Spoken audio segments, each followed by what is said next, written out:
In this world filled with supernatural forces, I witnessed the intense clash between humanity and wildness.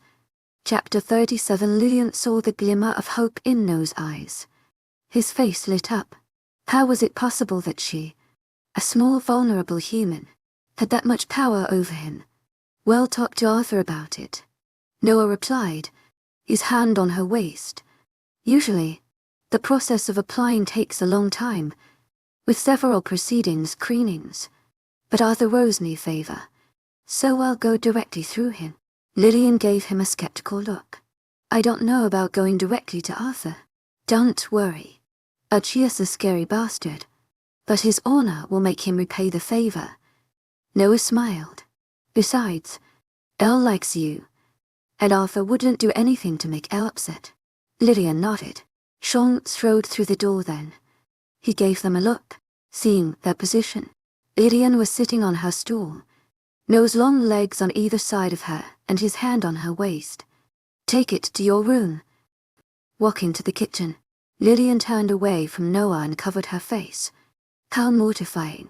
I smell pancakes. Sean said. Lillian left your plate in the oven. Noah said. Not that you deserve it. There was a pause. Lillian peeked through her fingers to find Sean taking his plate out of the oven with a grin. Of course I do. I'm her favorite brother. He peered at his brother. You're in a good mood. Yes, good. Then you'll be glad to know the Alphas are in a meeting with the witches about the punishment. Your presence was requested. Noah growled. Benjamin is supposed to deal with that crap. Most of the other Alphas are there, and Benjamin keeps trying to rip out our OS throat. Sean said, You're the only one who can reason with him. Hut-headed asshole. Noah mumbled. Standing up, he kissed Lillian's temple before heading out. Sean leaned on the counter, the plate in one hand and a fork in the other.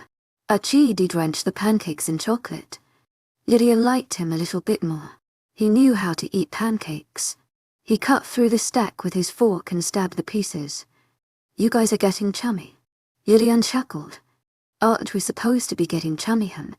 Sean chewed on the massive bite thoughtfully before he replied. You're good for him. Surprised at the sincerity in his voice, Lillian took a while to form her own words. I'm glad you think so. For me, he always had to be strong for us. You know, somewhere along the way, he became this unimpressionable rock the entire cleans on. Sean said, looking out of the glass wall. He had to harden himself to be a buffer between our father and the pack after. After your mother died, he cocked his head her way. He told you. Lillian nodded. Sean shook his head. He never talks about it. About what happened. And his eyes held a warmth Lillian wasn't used to seeing directed at her. I'm glad he decided not to kill you. Lillian was surprised into laughter. Yeah, me too. Sean frowned. Then his head whipped to the glass wall. Lillian felt a shiver run down her spine. Her heart started beating faster. The dense trees in the backyard revealed nothing but darkness to her human eyes. What's wrong? She asked Sean. Sean put the plate and the fork on the island. Before he could take a step, the glass walls exploded. Instinctively, Lillian covered her head with her arms, shards of glass raining over her. It took her a second to realize they were no longer alone in the house. Sean was in front of her in a blink, throwing off a massive grey wolf who'd been heading straight for her. Lillian staggered back from the store. Her mind blanked. All of Kate's lessons forgotten under the barrage of fear and shock as wolf after wolf jumped through the broken glass wall into the house. There were at least 6 of them. Sean tried his best to stay between her and the werewolves, but there were too many even for him. Her shock broke when Sean let out a pained growl, his blood spraying the white island, a color so vivid it broke through Lillian's daze. Her surroundings came into sharp focus again, sounds assaulting her ears. She picked up the knife she'd been eating with. It was a paltry defense against rogues, because that was what the wolves were. Sean kept her pressed between him and the island. Help is coming. Stay behind me. Sean growled, his hands flashing with punches and jabs too fast for her human eyes to track. But then he was going a blur. Lillian looked to the side, where Aged had been dragged by teeth. The wolves were tearing into Sean like he was a rag doll. Sean shifted to his wolf in a crack of bones and growls. Lillian had no time to see whether he was okay or not. The two other wolves were on her. Pain. She screamed at the stab of sharp teeth piercing her arm. Lillian turned and dug her knife into the wolf's eye. It found its aim with a sickening wet sound. The wolf growled and flung her aside. Lillian hit the door, intolerable pain in her back and head, and dropped to the floor. Quick. Her lungs struggled to draw breath. Shapes and colors melded in her blurry vision. Everything seemed to slow down. Something warm and sticky drenched her side. Her vision filled with fur and amber eyes. Jaws clamped on her leg and pulled. Another bit her shoulder. Dizzy, her vision dimming at the edges. She punched and kicked, but her movements were sluggish, pain dulling her senses. Snarls, growls, gasps filtered through the ringing in her ears. Lillian felt another searing pain in her middle. It blended with the agony taking over her body. Wolves filled her darkening sight. She could no longer control her body. She was being tossed and pulled like a piece of cloth. Her arms, her legs, her middle, her head, everything hurt. God, it hurt so much. Her heart beat a sluggish rhythm in her ears. Lillian was in a dream. It must be. She wished she could just wake up so the pain would stop. It all happened so quickly. The entire attack took 2 minutes. Maybe 3. But by the time the walls were pulled off her, darkness swallowed her whole. Lured by the promise of no pain, Lillian surrendered and let herself drown. Noah called Benjamin back for the 3rd time since he joined the meeting. It was more of a gathering in the lobby of one of the buildings. Dark with beams and walls and gleaming floorboards. The art pieces hung on the walls and wooden sculptures in the corners were wasted on the crowd of immortals standing around. Most of the witches and the alphas were present. Benjamin was ready to tear into Tao's throat after the witch refused the second proposal of punishment the alphas had come up with. Noah pulled him aside. "You need to cool down," Noah told him, his voice pitched low. Benjamin's eyes were glowing amber fixed on Taro in a way that didn't bode well for the witch. "That bastard is full of crap," Benjamin said. "You think with the amount of shit the witches were involved in over the last 2 years, Taro wouldn't be aware of anything? Come on. Look, as much as I would love the old days justice to come back, the laws we have now work for a reason. We must follow through with the system no matter how crappy we think it is," Noah said, glancing back at the witches. Taro was standing tall and proud, his chin tilted up, and he looked down upon the walls as if they were lesser beings. He was the most self-righteous bastard Noah ever met. "But if you do decide to rip Taro to shreds, tell me and I'll help you." Benjamin grinned, his eyes set on his prey. Taro glanced at him then. His features flickered with something akin to fear before he looked sharply away. "Look." Noah didn't hear the last of Benjamin's words. His brother's mind link had him running out.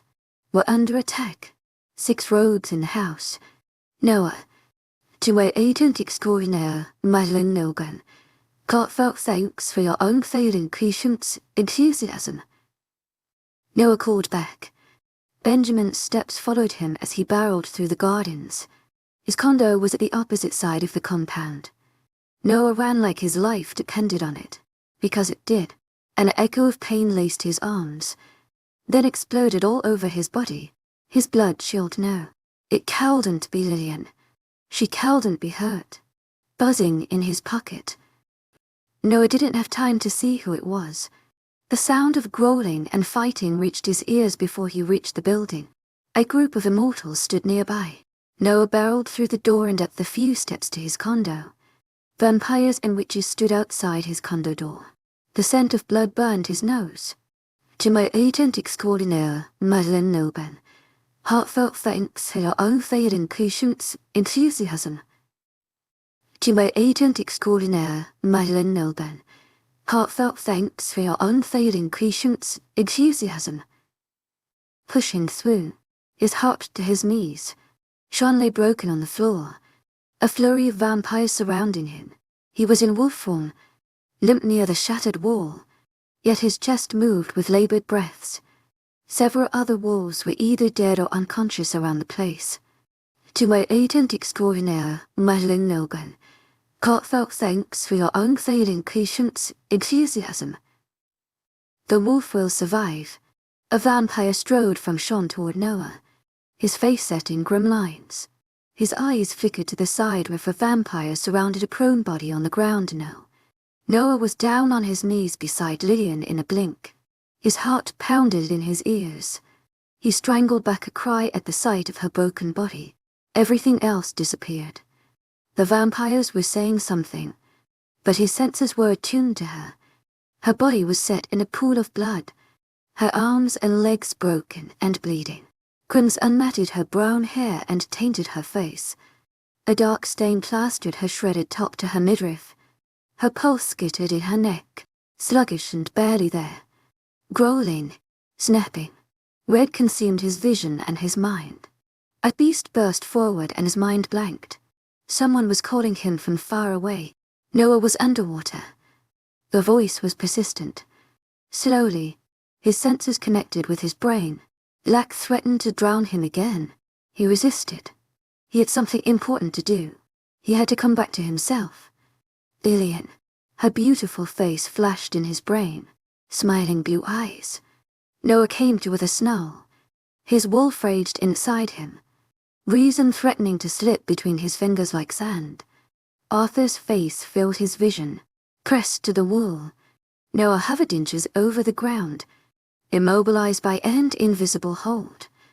Arthur was mere feet from him, his eyes ruthlessly dark. Are you sane? Noah took a deep breath, the scent of blood coating his tongue. Still, he nodded. He needed to be sane. Lillian and his brother needed him to be sane. Arthur's magic loosened his hold, and Noah dropped to his feet. His body felt all wrong, and he realized he was partly shifting. He pushed his wolf back. It was like trying to push a mountain. We need to be sane. For Lillian, the thought helped. Noah's body returned to normal, his claws still present, his fangs still sharp and elongated, and fur still poking out of his skin. But it was the best he could do. He was glad to notice it was only him. To my agent extraordinaire, Lillian, heartfelt thanks for your unfailing patience, enthusiasm. Amanda and a vampire he didn't recognize. And Lillian, still motionless. Sean, Noah asked as he rushed to kneel by Lillian's side. Safe? Hardy said. H.E.S. being treated. Hell live. Shesant stable. The vampire Noah didn't recognize it. Inspecting Lillian.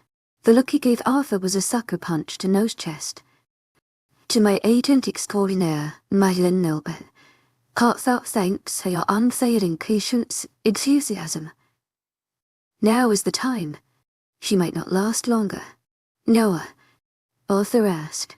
Noah's clawed hands hovered over Lillian. Her chest barely rose with her breath. Lost. He felt lost, but he clung to reason and her stubborn heartbeat like a lifeline. He knew what must be done. He looked at Arthur. Do it. Arthur nodded and lowered himself to the ground. His teeth closed over Lillian's pulse, and Noah had to fight the urge to pull him away. His chest shook with furious growls he could not control. The scent of rogues made his brain work again. Amanda. Can you please check on the twins? She took her phone out and left the house. Lillian's pulse quickened. Her eyes cracked open, slits of unfocused blue, and her breathing labored. Arthur pulled back, a frown on his face. What is it? Noah asked. What's wrong? Arthur didn't reply. He took Lillian's hand and bit her wrist, his fangs sinking into the already bloodied skin. Noah held his breath. What was going on? Amanda came back. Safe? Putting Noah's mind at ease. After several tense seconds, Arthur pulled back and shook his head, gently putting Lillian's hand aside. It will not take. What do you mean? It will not take. Her blood reacts like a shapeshutter's blood would to the venom, Arthur explained. His brows furrowed. It doesn't, have an effect on her. So she can't be turned? Amanda asked, her voice catching. But she's not a shapeshifter. She's human. Let me try, Harvey said and moved to Lillian's neck. Noah closed his eyes tightly. He couldn't bear to see this anymore. The helplessness was driving him insane. Nothing. Arthur's right, Harvey said, shattering Noah's hopes. Benjamin, you try, Arthur said. Noah sucked in a sharp breath. He opened his eyes to meet Arthur's. Turning into a werewolf might kill her. She might die, Noah said, his voice barely recognizable. She would die if you don't do anything. The vampire, who must be a medic. To my agent extraordinaire, Madeline Noban. Heartfelt thanks for your unfailing patience, enthusiasm. He was pressing a thick gauze, already dripping with blood, to Lillian's thigh. They cut her arteries. She has minutes. Less. Noah stood up when Benjamin lowered himself next to Lillian. The vampire shredded Lillian's pant sleeve. Benjamin's jaws on Lillian's thigh, sharp canines spearing her skin. Noah shut his eyes and growled, feeling his inside shred to pieces with every second that passed. Again, Arthur ordered. He sat down next to her again. If she could go through it, then so would he. Noah took Lillian's fragile hand and closed his eyes. Benjamin, snapping jaws on Arthur's orders as he guided the young alpha through the process, twisted his gut. He failed her. She was hurt and he could do nothing about it. He shouldn't have left her, even though Sean was with her. Sean, the thought of his brother broken and motionless poured fire over his wounded heart. But Sean was a werewolf. He would survive. Lillian was human. A vulnerable human who could bleed to death in minutes. A whisper of a sound. Noah's eyes short open, his face hovering over Lillian's a second before she blinked those blue eyes open. Benjamin was holding his wrist over Lillian's wound, bleeding into it and whispering words under his breath. Lillian, Noah whispered. Noah. It was a croak of a sound, barely audible, but it sent Noah's heart into overdrive. The twins. They're safe. A tear escaped the corner of her eye and slid down her temple, turning pink with the blood on her face. She opened her mouth and struggled to get the next words out. Someone slid a serrated knife on Noah's heart. He forced the words out. You'll be fine. You'll live. A whine escaped her throat, and her eyes rolled to the back of her head. Noah held her head. Lillian. Lillian. Her eyes fluttered open. To my agent extraordinaire, Madeline Noban. Heartfelt thanks for your unfailing patience, enthusiasm. Her eyes were unfocused, and Noah noticed the way her body was heating up. He looked at Arthur. Arthur bent his head to Lillian's bleeding neck and took a deep whiff. He straightened and nodded, taking off the drenched gauze on her thigh. Her body accepted the shift. Amanda crumpled on the floor, hiding her face in her hands, and sobbed tears of relief. Noah had the urge to do the same. Harvey wrapped his arms around Amanda and whispered in her ear. Benjamin wiped his mouth from Lillian's blood. His eyes are glowing amber. It's going to get difficult from this point onward, Arthur said, standing up. The shift will happen over the next few hours. Noah's eyes never left Lillian. He wiped a hand on her forehead. The gash on it slowly knitted itself. She was going to shift. She was going to be a werewolf. Noah didn't care if she would become an alien, as long as she lived. Lillian was transferred to the backyard of the house.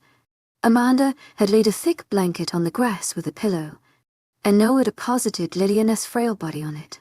The area had been cleared and the perimeter secured. The medic had bandaged her arms and legs so the bones would heal properly. Noah knelt next to her and brushed his hand over her hair over and over again. Elle walked through the shattered glass wall and crouched next to him, her green eye on Lillian. She'll be fine. Yes, she will. She was alive. As long as her heart beat.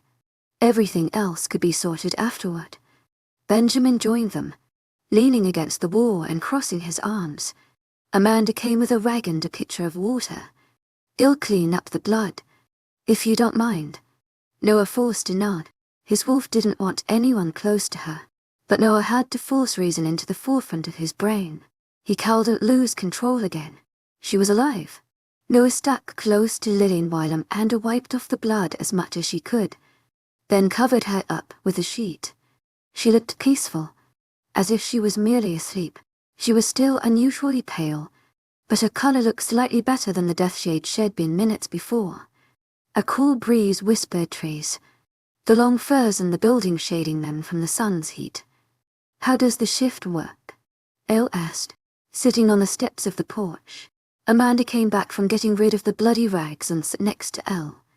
Just as a normal shepherdess, Arthur said, coming to stand behind Elle. But slower. Slower means more pain. Noah mumbled. Our all first shift's painful.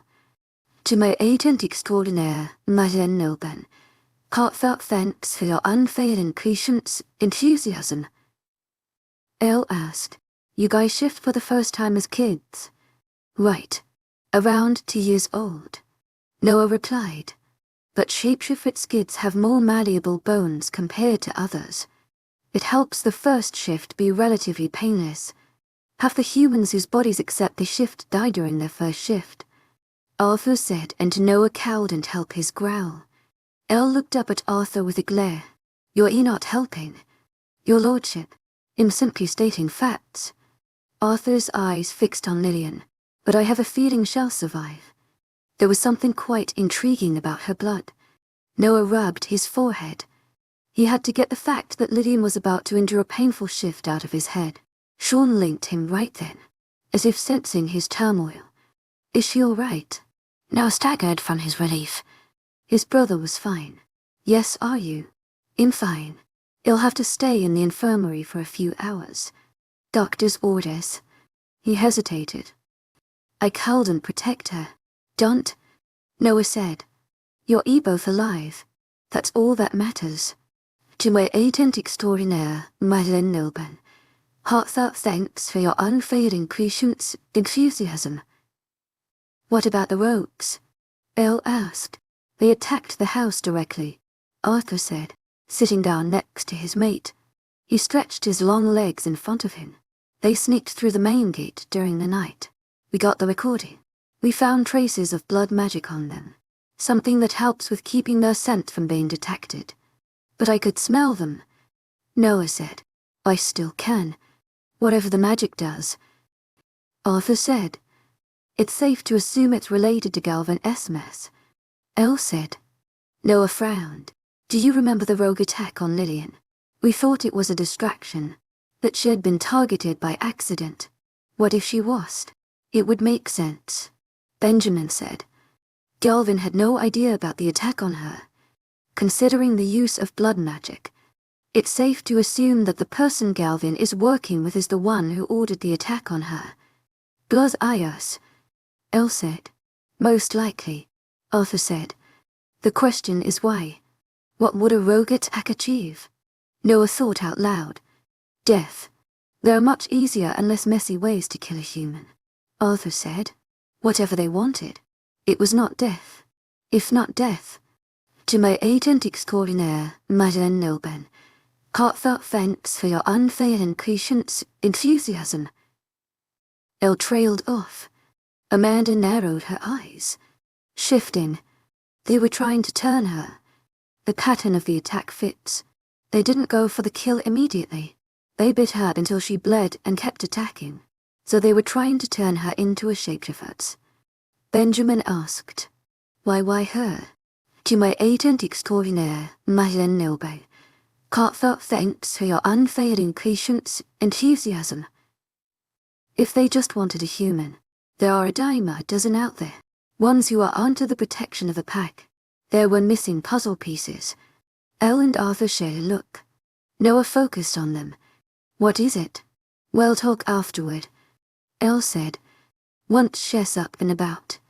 No senses had been attuned to Lillian, so when her scent began changing, he noticed immediately. The fire and spring of her scent gained a sharp edge. He could almost smell the wolf in her. To my agent extraordinaire, Madeleine Nilben. Heartfelt thanks for your unfailing patience, enthusiasm. What about the rogues? Benjamin asked. The fact that they can work in such an organized manner. It doesn't make sense. Nothing about this makes sense. We're missing something. After a few minutes, her pulse quickened. Noah hovered over her. Sweat beaded her forehead. It is beginning, Arthur whispered. Lillian stared. Her breathing quickened. She opened her eyes. A blue so startling it seemed to glow in the shade. Noah, she croaked, looking confused. Yes, I'm here. She reached for him, and paused, looking at her arm. I feel weird. Noah inched closer and slid her head on his lap, brushing her hair. She gave a small sigh and closed her eyes for a moment. Everyone watched with bated breaths. Are you in pain? Noah asked. No, just uncomfortable. Her eyes shot open. I remember. There were wolves. Sean. Is Sean okay? He gently stilled her head when she moved as if to raise it. Sean is fine. A little wounded. But yes, okay. To my agent extraordinaire, Madeleine Noble. Heartfelt thanks for your unfailing patience, enthusiasm. She swallowed, her eyes flickering around the others. They were still slightly bleary. And thirsty. Can I have some water? Amanda rushed inside and came back seconds later. She handed him a cold tumbler with a straw. Lillian sucked in the water eagerly, her eyes turning more lucid. Okay, she said once she quenched her thirst. Tell me what's happening. You were badly injured. You were losing too much blood. Blue eyes met his. Am I turning into a vampire? Because blood still smells pretty disgusting right now. Noah smiled and the other chuckled. He bent his head and kissed her cheek. No, not a vampire. Oh, she blinked. The shift will start in a few hours, Arthur said, coming to crouch closer. You'll feel it coming. You need to fight to stay alive. Noah's hand tightened on her shoulder. Lillian met Arthur's gaze. I want to live. Arthur nodded and stood. Then you'll live. Arthur turned and left. Elle shook her head. Yes, very comforting. You can see why I fell in love with him. Lillian grinned. Totally. Do you want to talk to the twins? Noah asked. After a second's hesitation, she shook her head. No, I'll talk to them after I shift. After you shift. Lillian grew hotter over the following few hours, and her scent grew sharper, more potent. He never thought she could smell any better. She'd been wrong. She sat up, curled between his raised knees, her head on his chest. She drank water and devoured Amanda's sandwiches. Harvey came and went. Benjamin left. Elle stayed close by, along with Amanda. They all sat on the blanket, looking as if they were having a picnic with the drinks and plates of food nearby. A perimeter of vampires surrounded the house in the backyard. Out of sight. Far enough for privacy but close enough to intervene. Arthur is going through people left and right to find out how they got in, Elle said, stealing a grape from Lillian's plate and popping it in her mouth. She is going to make the council regret convening. Noah rubbed Lillian's back. If it wasn't for Lillian, he would be out there joining him. He would very much like to rip someone to shreds. Lillian was breathing more deeply. Noah noticed. He didn't say anything, but when she suddenly gagged, he pushed the plate of food away. She buried her face in his chest. How can you live with that strong a nose? It'll take some time getting used to, Elle said. But it's hella useful. Lillian nodded, taking shallow breaths. It was the only change in her over the following hours. As the sun rose higher and then traveled down toward the horizon, they stayed shaded by the building and the trees on the edge of the backyard, and Lillian grew all restless, tugging at her clothes. It's just us. If you want to strip. Lillian glanced at him. No. I'm okay. I can leave if, no. She clutched his arm. No, I'm fine. Don't go anywhere. Noah kissed her hair and breathed out a sigh of relief. If she'd asked him to leave, he would run insane. Amanda rambled on about the perks of having a good nose. trying to distract Lillian. Amanda herself looked like she needed comforting. She was very fond of Lillian, and Noah could see her fear of what was to come. Lillian listened, her face lighting up. Then she frowned. Restless. Amanda noticed. What is it? Lillian shook her head. Something is. Something is inside of me. Chapter 38. Lillian wanted to strip her skin off. She was hot, itchy and queasy from all the different scents. It was like nothing she had ever experienced. But she had given birth to twins, so this was bearable. Until the growling at the back of her mind started. What do you mean? Elle asked, sitting with her sword on her lap. It's your wolf, Noah said, his eyes smiling. Lillian howled and helped but smiled back. A wolf? She would have a wolf. She must be dreaming. Lillian shook her head. The presence was growing stronger by the second. She didn't know what to expect. But as the day waned on, the wolf in her mind started taking shape and growing more present. Lillian had thought it would be like sharing herself with another entity, but it wasn't. It was as if a part of her, one that had always been there but which was buried deep within under all the layers of her human consciousness, burst into the surface and came to life. It was still murky, its presence dreamlike and vague, but it grew stronger with every breath she took. And then the heat began. She had thought she couldn't grow any warmer. She was wrong. A furnace flared to life in her chest, spreading through her veins and setting her skin on fire. Lillian gasped, tugging violently on her top. Her eyes watered and her mouth dried. The edges of her vision blurred. A haze took over her mind. Noah helped her take off her top, and it barely registered in her fog-riddled brain. She didn't care about modesty. All she wanted to do was strip away the layers of clothing abrading her sensitive skin. Colors blended in her eyes. Sounds muddled. She blinked, and her mind blanked. Cool hands framed her face. The sensation was a welcome reprieve from the sticky hotness. Lillian focused on it. The earthy scent, at once familiar and new, filtered through her nose to her brain. She opened her eyes. The light had changed. Impossible. How long had she been under? It didn't feel that long. Was she dreaming? A persistent whisper that got louder. A familiar voice in which she could now hear layers she hadn't before. Lillian. The world came into focus, and Noah's beautiful face filled her eyes. Every single line, every single hair, every single lash on his face, the 3 scars along his cheek, every detail was suddenly crystal clear. Her heart hurt from how beautiful he was. Touching her fingers to his cheeks, Lillian breathed out, her surroundings coming back in a rush of deafening sounds and clogging scents. She winced. Focus on me, Noah said. Just me, breathing through her mouth. Lillian did as told. She was laying on her back on the blanket, every fiber of its often pressing on her bare back. The sky was the color of dusk, the clouds floating overhead shaped like waves. I see everything, she whispered, her eyes on Noah. Focusing on him helped. The heat became bearable, the growling presence in her mind at peace with Noah drowning all her senses.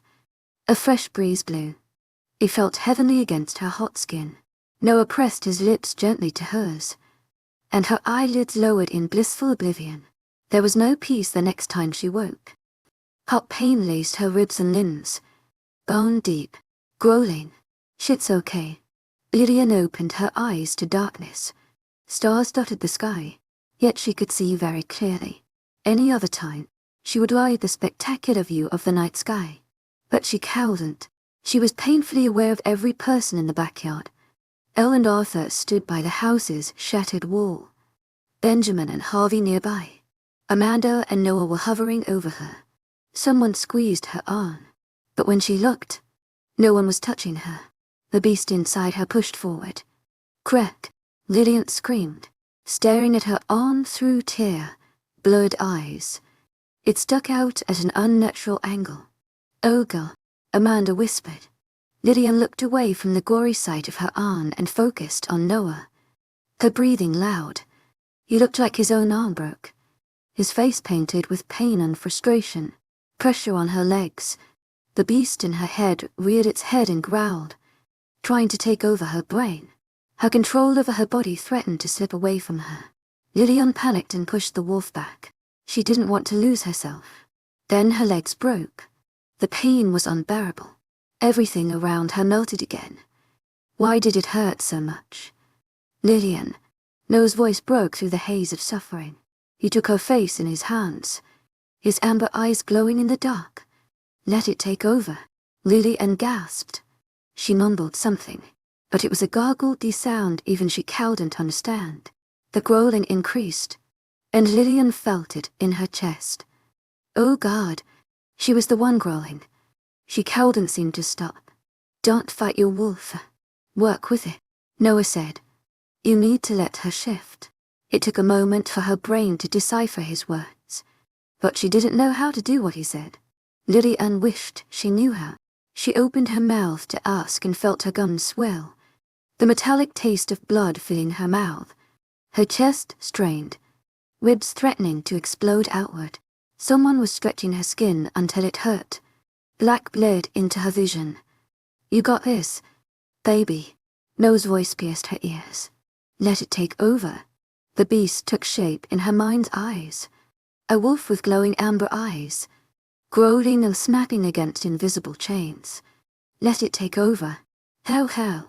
Lillian focused on the wolf, wondering how to let her shift already. It was a she. Lillian shut her eyes tightly. She reached over, acting on instinct, and touched the wolf gingerly. An energy so wild and blazing it took her breath away, so strong and proud. Lillian's emotions flowed forward. All her insecurities and past memories, all her fears and hopes.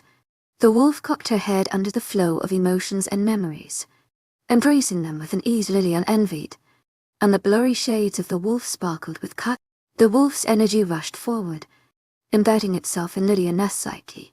Lillian opened her heart, embracing the strength of the wolf, the powerful magic that let it be in the range of its instincts.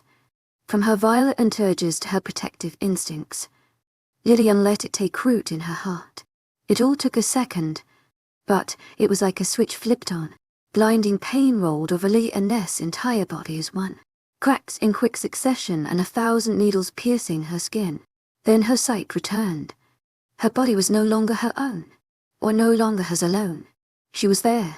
She felt the air brush her body and she saw with impossible clarity the eyes of the people around her. She heard the rustle of trees and the breeze whistling through them. She smelled the immortals around her and her mouth watered at one particular scent. She felt all those things, but she felt them from the back of her mind, as if she was sitting in the passenger seat of a car driven by her wolf. Her wolf was laying on her side. Noah filled her senses, his scent and his heartbeat and his beautiful scarred face. A whine slipped past the wolf's throat. It seemed as if the entire night had been spent in paralyzing pain and breaking bones. She was so tired. They were both so tired. Lillian. Noah's face broke into a breathtaking smile that pushed exhaustion at the back of Lillian's mind. She wanted to speak, but all she managed was a gargledy sound that scared her. Her eyes, those of her wolf, widened and she raised her head. Why don't you try to get up? Noah helped her up on all fours, supporting her body with his. Her legs shook. Lillian was confused. She didn't know how to move in the wolf's body.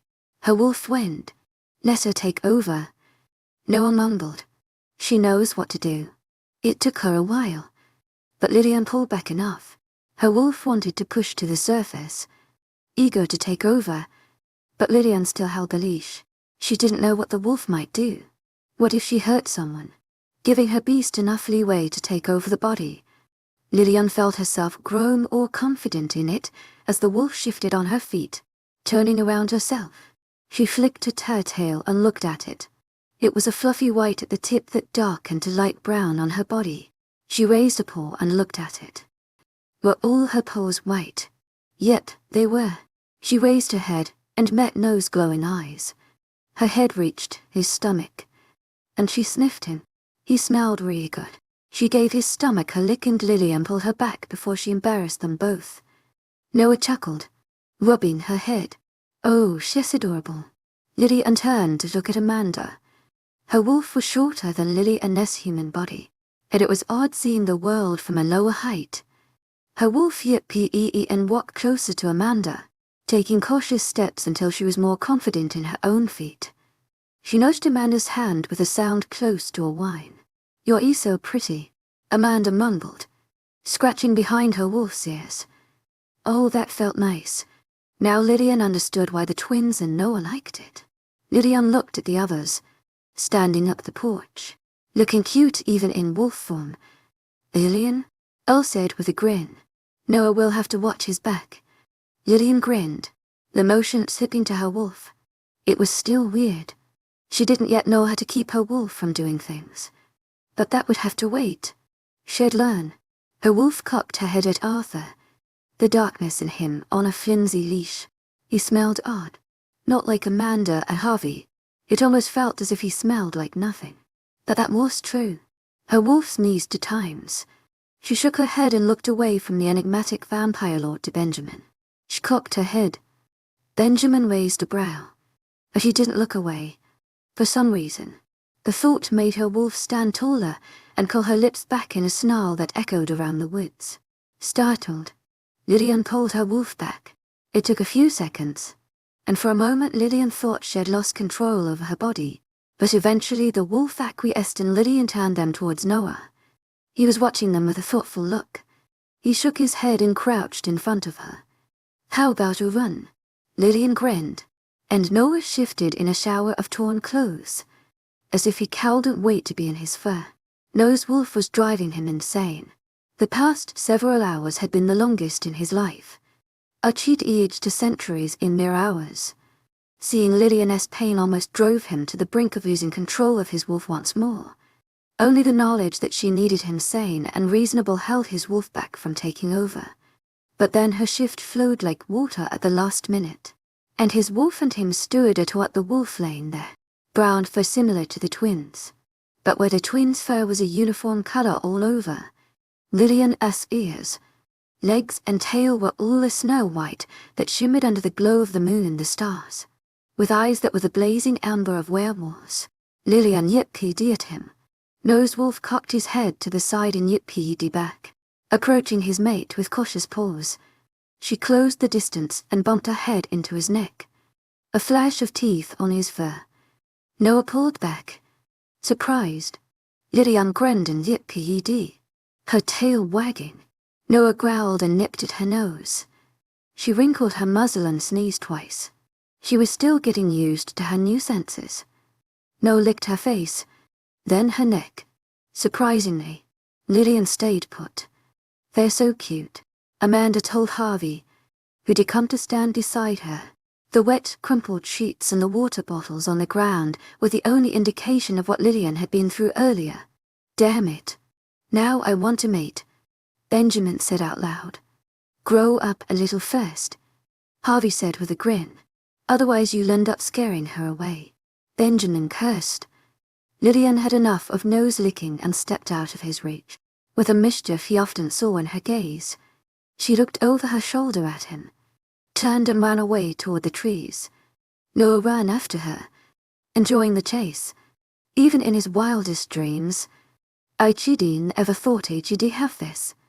Not as the boy H.E. why his father grieved his mother with an insanity that broke their pact, and not as the barely grown man H.E.D. been after freeing his father from his life and his pack from the broken shards of their past. Lillian darted like an arrow, quick on her paws, through the trees. Her control over her body was spectacular already. Moonlight sneaked threes and played on her fur with silver digits. Noah gave her room to precede him, but when she approached the vampire sentries Arthur had placed around them, he headed her away from them.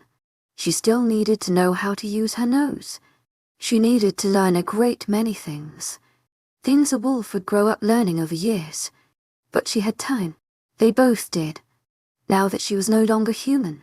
He was so relieved at the thought she could no longer die from a deep wound, that her broken bones wouldn't take weeks to heal, that she would no longer be as vulnerable. Right then, she tripped over a tree branch peeking from the forest floor. Attuned to her, Noah broke her fall with his body. and they rolled to the ground together. Breathing heavily, her side pressed to his, she closed her eyes and laid her head on her paws. Her muscles shook with exhaustion. Noah wind and nudged her head. She cracked one eye open and yawned, revealing sharp teeth. Then she rubbed her head against his neck and side, closing her eyes. It only took seconds for her breathing to even out and her body to relax. She was asleep. Noah laid his neck on top of hers and breathed out. It seemed as though his own body had been beaten to a pulp. He was so tired it was a wonder he even had the strength to think anymore. He reached through the link to his brother. He knew Lillian had been turned, but he didn't contact Noah all afternoon, knowing he needed to focus on Lillian. She shifted. Noah linked. He felt his brother's relief and elation through the link. Well, the pack will be in for a surprise. Noah raised his head and looked at the female wolf pressed to him. She was so strong, now that he was calm enough to feel it. Earlier, her wolf had been annoyed by Benjamin's eye contact, and it was just empty puffing. To my agent extraordinaire, Lillian Nilben, heartfelt thanks for your unfailing patience, enthusiasm. Her dominance was a close match to Benjamin's. She would make things very interesting. Noah felt the shift moments before it rolled over Lillian. It was smooth and quick. A blink, and she was sleeping naked against him, snoring softly. Noah shifted and picked her up, groaning at the feel of her silky skin against his. Can you tell Amanda to get us a blanket? Please. Noah linked Benjamin. A pause. Then Benjamin said, You're going to have your hands full with her. Noah chuckled. Yes, I will. And he wouldn't have it any other way. Amanda met him halfway to the house, a pair of shorts and a blanket in her hands. Noah gave her Lillian. With her vampire strength, she could hold her weight easily while he slipped on his shorts. He bundled Lillian up in a blanket and took her again. She didn't even stir. Why don't you put her to sleep and come out? Amanda said once they were in the backyard. No one had left. Noah put Lillian on the couch, tucking the blanket snugly around her. He didn't want to have her out of sight so soon after the attack. Brushing her away from her face, he kissed her forehead and stepped out to the backyard. To my agent extraordinaire, Lillian Nilben, heartfelt thanks for your unfailing patience, enthusiasm. Elle and Amanda all sat on the grass, Benjamin on the steps of the porch. Noah plopped down next to Benjamin with a weary sigh. The day had been a roller coaster. He didn't even know how he survived. His senses attuned to Lillian's breathing. He rested his elbows on his knees and looked at Arthur. What happened to the rogues? 2 of them survived. Arthur replied, I had Mariano fly in. He looked through their heads. Could he even make sense of their thoughts and memories? Noah asked. Rogues were rogues for a reason. Their minds were lost to a crazed animal. Making sense of their thought pattern was difficult. Arthur said, reaching over to tug on a blonde lock of Elle's hair. But Mariano said their minds weren't too far gone. Ichidi met rogues before and looked into their heads, and these were nothing like them. It was as if they'd just begun losing sense of the world. A few days and they would lose all sense and reason. So what did he find? Benjamin asked. To my agent extraordinaire, Lillian Nilben, heartfelt thanks for your unfailing patience, enthusiasm. Arthur smiled, which points to one person. Blos Ayas. Noah breathed out.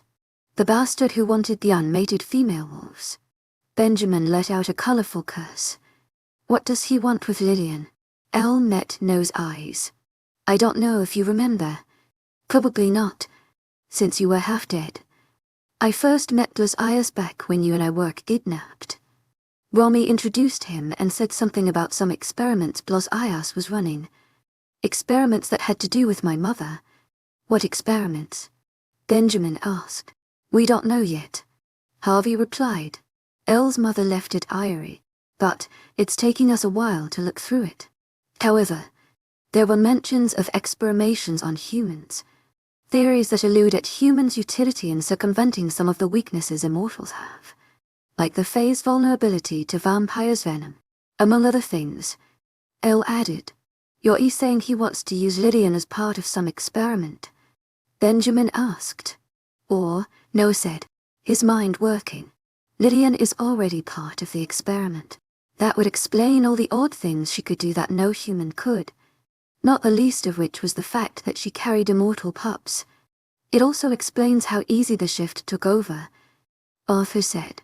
It was like her body was willing to accept it. I have been present in countless human shifting attempts. Lillian's shift was by far the smoothest. Noah didn't want to know what he would have done if the shift had taken longer. Amanda gave a firm nod.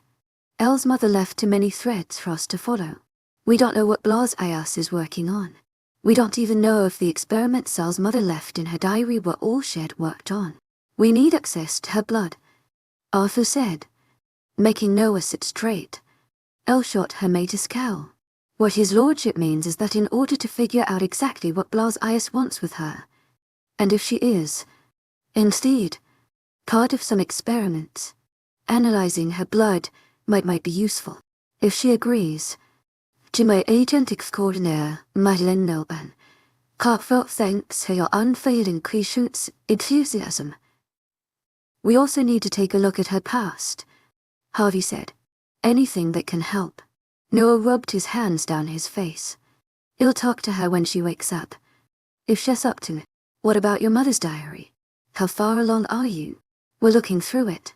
But you know it's written in the first tongue. So only Arthur or I can actually read through it. The first tongue burns an amount of magic as you read it, Arthur added. It takes some time. But we also haven't been prioritizing it the past few months. We didn't know it might come to be of use in such a way. Elle sighed. I guess we'll have to pick it up and do some reading again. To my agent extraordinaire, Madeleine Nelban, heartfelt thanks for your unfailing patience, enthusiasm. Amanda clapped her hands once. Here's what we'll do. Lillian will have to adjust to being a wolf. To do that she must be in her pack. I suggest we bring down all we have of Elle's mother down to your pack, Noah, and sift through it there. Also, the seer must meet Lillian. If the seer is close to the pack, it might make it easier for her to pick up on things related to you guys. You guys remember what she said. I have a feeling that the wolf she spoke of might be you, Noah, and the woman Lillian, though what she means by unborn remains a mystery. Yes, Your Highness, Harvey said with a teasing smile. I'll show you Your Highness later, Amanda said with a devilish smile. Harvey's ears actually turned red. I guess you'll have your hands full, Benjamin told Noah. Noah nodded. It was about to get hectic. Chapter 39 Breakfast woke Lillian up. She opened her eyes and immediately shut them when brightness blinded her. The light was needles in her eyes. As her brain woke up, so did her senses, and it was chaos. Smells and sound sensations, all jumbled up and overwhelming. Her brain hurt from all the sensory input. Her heart rate increased until she thought it would stop. Lillian covered her ears and clenched her eyes shut. Still, her head span, and something inside of her pulled on the leashes and tried to escape. It was all too much. The smells, the wolf, she passed out. Lillian cracked her eyes open. Everything came back to her at once. Focus on me. Focus all your senses on me, the voice said. Noah. She knew it was him, yet his voice sounded different. There were layers in it she couldn't hear before that she now did. The same for his scent. Lillian converged all her senses on him. He was holding her. She was completely surrounded by him. She blinked, taking shallow breaths. Noah was sitting on the bed, with her in his lap. The curtain was pulled on the glass, blocking the sun, yet the halo of the light around it still stung her eyes. Lillian switched her gaze to Noah's chest. The scar on his shoulder jumped at her, clear and detailed in its jagged edges and paler color. His skin was warm. Then the wolf inside her pulled at the reins. It took all Lillian had to keep her from shifting. She keeps trying to come out, Lillian said, her voice coming out in a scratchy whisper. Your wolf. His voice pitched low. Lillian nodded. Her hair slid against Noah's shoulder. She raised her head. The sounds other than Noah's heartbeat took a back seat. She already felt better, more in control. Do you want to shift? Noah asked. No. I want to talk to the twins. She raised her eyes to his and was struck by how bright his eyes were. Flecks of gold sparkled in his irises, bright against the amber. She never knew they existed. Your eyes are so beautiful. Noah chuckled, hugging her to him until she was smothered. She didn't mind. Even her wolf seemed to calm down with him around. Lillian relaxed a fraction. She felt odd. New yet the same. When Noah let her go, she finally turned her attention to the room. Details she hadn't noticed the day before jumped at her. The grain of wood in the ceiling, the thread lines of the sheets, the texture of the walls. She had been blind before this.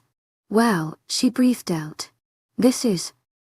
Noah leaned to the side, picked up a phone from the bedside table and handed it to her, eager to hear the twins' voices again after the eventful day before. She dialed Jennifer's number and held the phone to her ear. Noah moved her hand until the phone was several inches away from her ear. Right. Did you tell them? Lillian asked as the phone rang. Only the adults know. Noah said. The twins don't. Not yet. Thankful he had left the decision to her. She pressed her lips to his cheek. His stubble pricked her lips. Jennifer picked up. Should I say congratulations? Lillian smiled. Is that what they usually say to new wolves? I have no idea. Darling, it's been a long time since a human shifted. So I guess we'll make our own rules. Jennifer's southern accent warmed Lillian's heart and melted some of her anxiety. Are the twins there? They're in their shifting class. I'm on my way there. Hold on. I see them. There was some rustling. Then Elijah's cheerful voice came through the phone. Mummy, when are you coming back? Lillian's eyes watered. She cleared her throat. Very soon. Do you miss me? Elijah said. Can we spend the night in Aaliyah's house tonight? Lillian choked on her laughter. I don't think you miss me at all. Yes, we did. Ezra called, his voice close by. When are you coming back? Lillian looked at Noah. She didn't know if he still had business here. He shrugged and whispered, Whenever you want. Maybe today. Lillian said, I don't know for sure, but you can spend the night at Elias' house whenever you want if his parents are okay with it. Cheers sounded on the other side. And Jennifer came back seconds later. After a few minutes chatter, they hung up. Lillian looked at the phone. She didn't know how the twins would react to her being a wolf. Would they recognize her? Of course they would. What a silly thought. Do I smell different? She asked Noah. You smell like you, just stronger with the undertone that all werewolves have. Don't worry. The twins will know you. How did he know her so well? Lillian sighed, her senses slowly stretching beyond Noah. The smell of food registered to her nose. Her stomach growled. Let's put some food into you, Noah said. Lillian climbed out his lap. Her hands slid against the fabric of the sheets. It would take her a while to get used to how new everything felt. Noah opened the door of the bedroom. Lillian looked down at herself. She was dressed in a shirt and pajama pants. She vaguely remembered being naked the night before. The shift had thrown her sense of modesty out the window. Oh well. The smells grew stronger, as did the sounds. Noah paused, waiting for Lillian to recalibrate her senses. She was getting the hang of it. After a few minutes she nodded, and they left the sanctuary of their room. Amanda fluttered around the kitchen, coming under her breath. Sean at the sink next to her, washing the dishes. Elle and Charles sat on the couch, wiping down their swords with rags that smelled pleasant. Clove oil. Sean dropped what was in his hands and was beside her in a heartbeat. He took her by surprise when he hugged her. I'm sorry. I couldn't protect you yesterday, he whispered. Lillian smiled and hugged him back tightly. It's not your fault. Besides, it all turned out for the best. He pulled back, held her by the shoulders and looked into her eyes. Something in Lillian snapped. Why was he looking at her? He shouldn't be looking. Growling. She startled, realizing it was coming from her, and closed her eyes tightly, pushing back her wolf. Sean chuckled, patting her shoulders. Oh boy, this will take some time getting used to. After a few seconds, Lillian's wolf retreated to the back of her mind. When she opened her eyes again, Amanda and Doe were looking at her with amused expressions. She blew out a breath. Okay, what does everyone know that I don't? Why don't you sit down first? Amanda said. You should be hungry. No starving. Lillian mumbled, going to sit by the island. She looked around the place. Everything looked put together and clean. Even the glass wall was brand new. If not for the changes in her, she would have thought yesterday was a dream. Amanda put a stack of pancakes with chocolate syrup in front of Lillian, and a plate with a heap of sausages and scrambled eggs. Lillian's stomach growled embarrassingly loud. She picked up her fork and looked at Noah, who stood beside her, watching her every move. You're hovering. Sean snorted. Going to the fridge. He pulled out a carton of juice and milk. Coffee or juice? Lillian. Juice. Thank you. Lillian made a tremendous effort not to drop the fork and shove food into her mouth with her hands. She was that hungry. Noah sat beside her and pulled her chair closer until her thigh pressed against his. Lillian was as comforted by the contact as he must be. Elle leaned a hip against the island, taking deliberately small bites. She listened to Elle tell Noah something about her mother's diary. So Lillian said through a mouthful of sausages, when there was a lull in the conversation. Any idea about yesterday's attacks? We have a few, Amanda said, leaning on the counter and crossing her arms. She looked particularly radiant this morning, with an airy pale blue shirt and a flaring white skirt. Amanda told her about the theories they came up with the night before. Lillian forgot all about the food, staring wide-eyed at Amanda. It's a theory, Elle said, coming to stand next to Amanda, but it makes the most sense. Like Amanda said, the attack was clearly aimed at you, just like the attack back in your pack, and using rogues to kill you would be way too messy and uncertain, so the only option is that they weren't trying to kill you, but to make you shift. Lillian frowned. It does make sense. Do you have any knowledge of your parents? Amanda asked. Lillian shook her head, washing down the taste of her past with a sip of juice. None. I grew up in an orphanage. The records say I was found near a hospital as a baby. That's why we need your blood, Elle said. We might be able to tell something about your history or ancestry through it, if you don't mind. Noah sighed beside her. Lillian remembered Ava burning bloodied gauze and bandages back in the pack. Remembered Dan telling her of the ways immortals could use blood in all sorts of things. Lillian looked at Elle and Amanda. She trusted them, to a certain extent. At least Amanda. And Elle didn't strike her as someone who would use underhanded methods to hurt her. Lillian had a feeling that if Elle wanted to hurt someone, she would do it on a direct fight with her sword of her fists. Besides, this was the first time in Lillian's life when she had a chance at figuring out her past, or at least a part of it.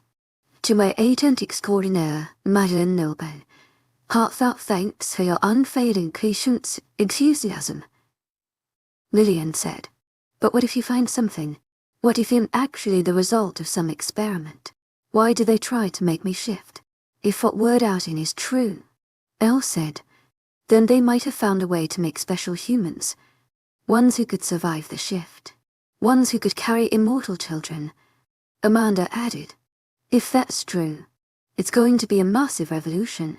Lillian could only imagine the repercussions of such a thing. So we need to find what exactly they did, or how you were changed. Were you born this way? Or did they do something after you were born? We need all the details. Elle held up a worn leather-bound book. My mother wrote a shit ton of crap in her diary. Very eloquent, Charles mumbled. And Lillian heard him despite the low-pitched voice. Screw you, Blondie, Elle shot back. To my agent extraordinaire, Madeleine Noble, heartfelt thanks for your unfailing patience, enthusiasm. I still have so much to get through. She waved the diary around. Enthusiasm. In the meantime, Amanda suggested we all go back to your pack and get the seer there too. She might be able to tell us something. Okay, Lillian said, polishing the last of her food. She stared at the 2 plates. She couldn't believe she had devoured all that and there was still room for more. She put down the fork and looked around. So, what are you not telling me? Elle grinned, her one eye sparkling. Your dominance. Lillian frowned, feeling her wolf's nudge against her mind. What about it? You're going to give other wolves a headache, Sean said, wiping his hand on a dish towel and throwing it over his shoulder. You're very dominant. Lily unwrinkled her nose. I am. Yes, Noah said. You might even give Sean a run for his money. Sean chuckled. She'll have to train in order to match her bite to her bark.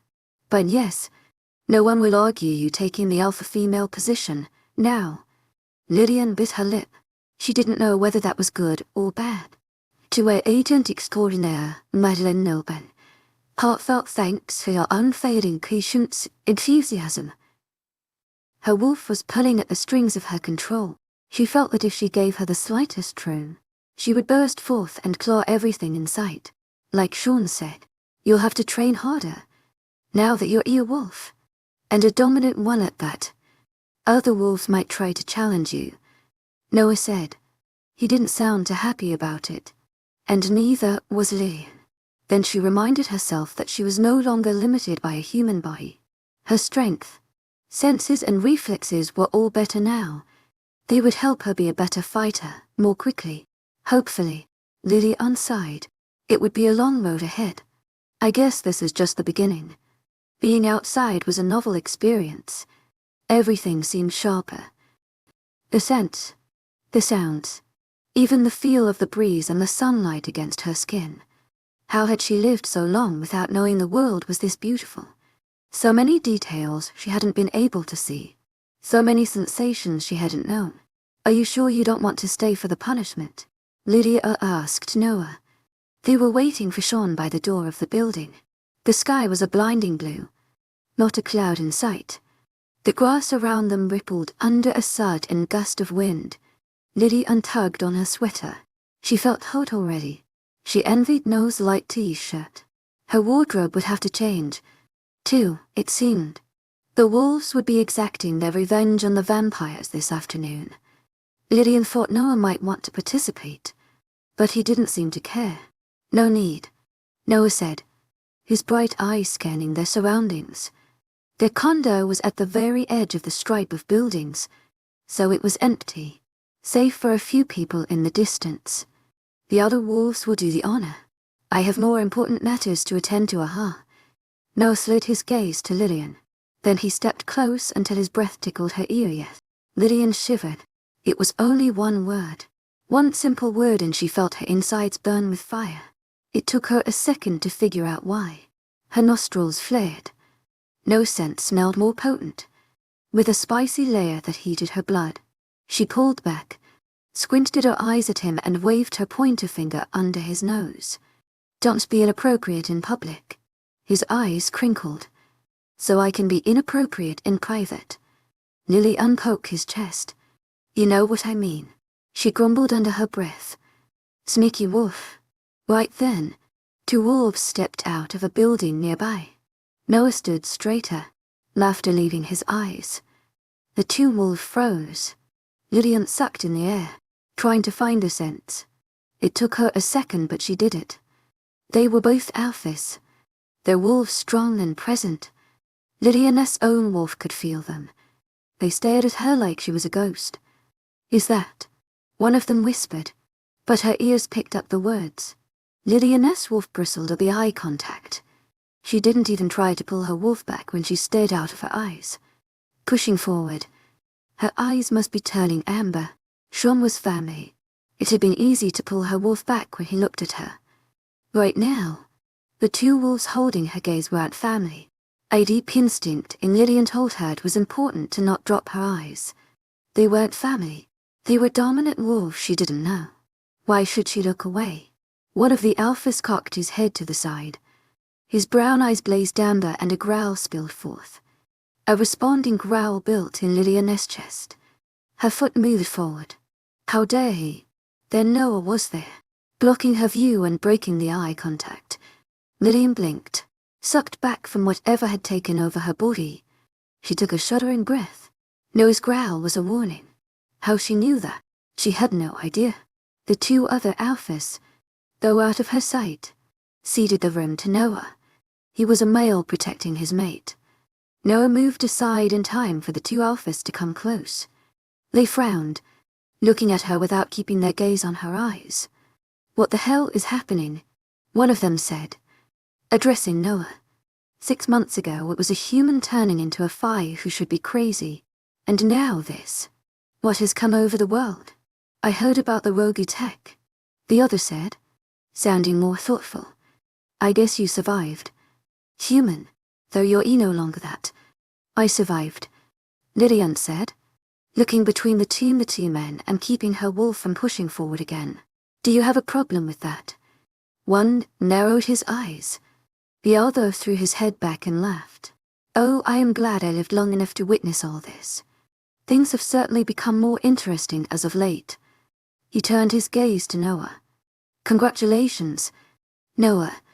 Your mate will outshine Arthur's mate in the gossip circles of immortals." Lillian crossed her arms. That wasn't exactly a relieving thing to hear. Footsteps behind her. Lillian didn't need to turn. Same smell preceded him. She was getting better at listening to her nose. It was less than a day. But how in the world had she lived without these senses? "Do you have an issue with that?" Sean asked, coming to stand on her other side. "None at all," the alpha said. "Good luck. You'll certainly need it." The two wolves left after giving her another appraised look. Sean chuckled. "Give it a few minutes for news to spread." Noah sighed. "And everyone to come looking. I'm so glad we're leaving." The three of them headed to the car, parked near the gate. Elle and the others would follow later on the day.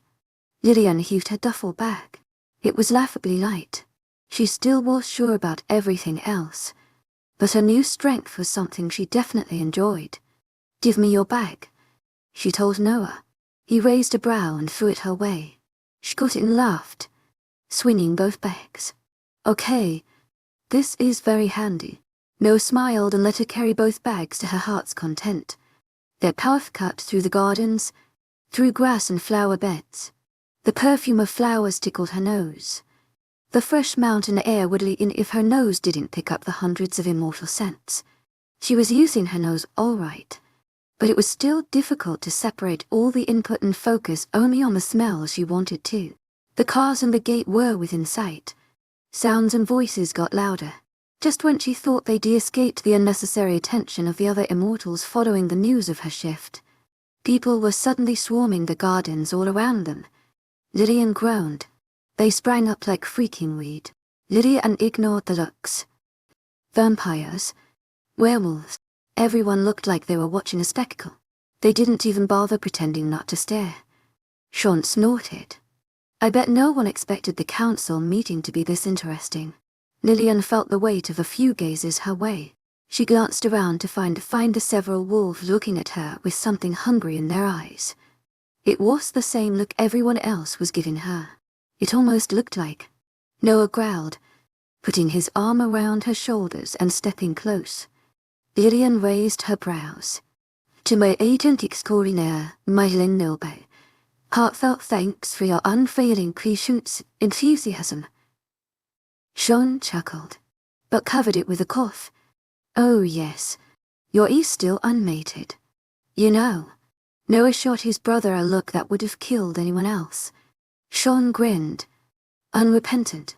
Lillian bit back a smile, pushing the weight of the looks and the whispers to the back of her mind where they didn't remind her of her past. Good to know my options are still open. Not funny." Noah grumbled. They picked up their pace. 3 alphas stood in their way. Lillian came to a halt with the 2 men, wrenching her wolf back when she saw the hostile sneer on the alphas' faces. Her wolf pushed against the leash, reacting to a threat. They wouldn't hurt family. One of the alphas stepped forward, his red hair and pale skin jarringly bright under the sunlight. "Alpha Noah, changing a human is taboo." His eyes flickering to Lillian. She felt her lips peel up in a snarl she could barely hold back. The Alpha narrowed his eyes on her. Lillian's wolf wanted to burst forward and claw out the man's eyes, and Lillian was in agreement for once. "Is that so?" Sean said, his tone flippant yet frigid. "I'll bet. Then, I guess," the Alpha set his jaw. "Adding disrespect to your mistakes will not make them better." Zine's eyes flashed a pale amber. "You should look more into our laws. To my agent extraordinaire, Madeleine Nilben, heartfelt thanks for your unfailing patience, enthusiasm." "What is your name again?" Sean said. "Alpha Patrick," Noah said, his head tilted to the side. "We've had a discussion similar to this one before, haven't we, where I told you to mind your business."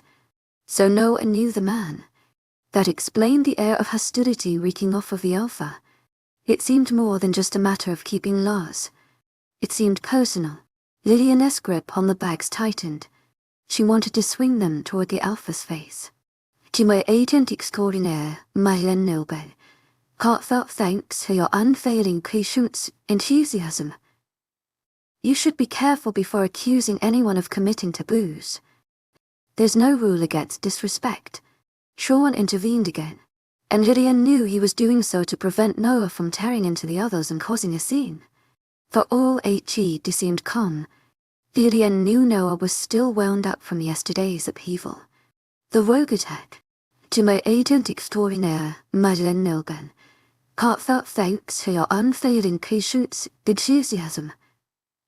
The not knowing if she'd survive or not, there was a lot of stress there that wanted an outlet.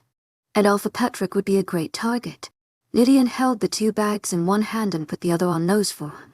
The muscle was steel-like. He really was holding himself back. Now that she had a wolf of her own, she appreciated the amount of control Noah had on himself. It was outstanding, and his wolf was much stronger than hers. The law states that a potential human mate has to apply a demand to the council in order to be turned, one of the other men with Patrick said. And turning into a shapeshifter is kept as a last resort if there's a problem with turning a human into a vampire. She was dying. Sean growled. Even his patience was wearing thin. "Do you suggest we should have sought the council's permission while she was dying?" "How do we know she was dying?" Patrick asked, crossing his massive arms across his chest. Lillian wanted to slap him upside the head. He just kept digging his own grave. "Maybe you just took advantage of the situation and decided to turn her anyway." Noah went unnaturally still. "Are you saying I deliberately put my mate in danger?" "Oh." Silence claimed the air. It was surcharged with the promise of violence, so much so Lillian felt it in her bones. Her wolf seemed to get drunk on it, pushing forward before Lillian firmly leashed her back now. She would not lose control of herself again. She needed to go home and be with her babies as soon as possible. Her wolf pushed forward again. Lillian gritted her teeth against the haze of hostility blurring her eyes. "Alpha Patrick." She had never been more glad to hear Arthur's voice. Every owner's attention shifted to the vampire lord coming down the path behind us. Everyone except Noah, who still looked at Patrick like he was his next meal. Immortals stepped out of Arthur's way. Now that Lillian paid attention, she could see that a decent crowd had formed around them. Arthur came to stand beside Sean. "The matter of Lillian's shift will be addressed in a meeting today," Arthur said. "If you have any questions, feel free to attend. I will be personally responsible for answering your questions. The meeting will be held without the parties involved. To my agent extraordinaire, Madeleine Nilben, heartfelt thanks for your unfailing patience, enthusiasm." Patrick said, not backing down even with Arthur's involvement. "That's not Alpha Patrick," Noah said, his voice pitched low. "The matter is done. We both know this is not about observing the laws. If you want to fight, issue a challenge and I'll gladly accept."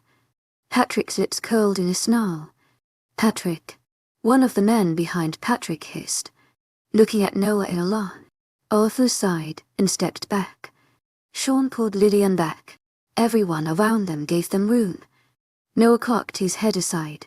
Violence crackled in the air like electricity. Seconds stretched like hours.